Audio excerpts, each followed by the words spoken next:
మిత్రమా, అపూర్వ సహోదరులు మన భారతదేశంలో ప్రతి యుగంలో మనకు లభిస్తారు. అయితే అపూర్వ సహోదరులంటే ఆత్మజ్ఞాన సంపన్నులే మనకు ఆదర్శమూర్తులు.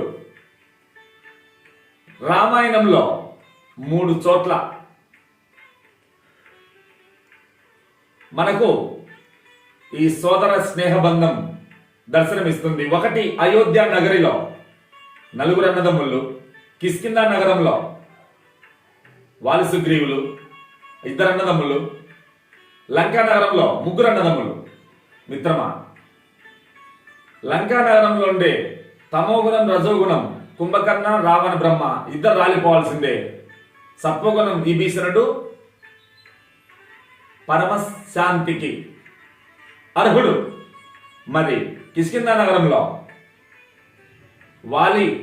వాలిపోవాలి, సుగ్రీవుడు పరవశించాలి. కారణం, ఉత్తమునితో స్నేహం చేస్తే సర్వ సుఖాలకు సన్నిధివై పెన్నిధివై ప్రకాశిస్తా. మరి అజ్ఞానం సుజ్ఞానం, అజ్ఞానం వాలి, సుజ్ఞానం సుగ్రీవ. ఇక్కడ అయోధ్య నగరంలో 4 ధర్మానికి ప్రతిరూపాలు గనుక ధర్మమూర్తులై ప్రకాశించారు.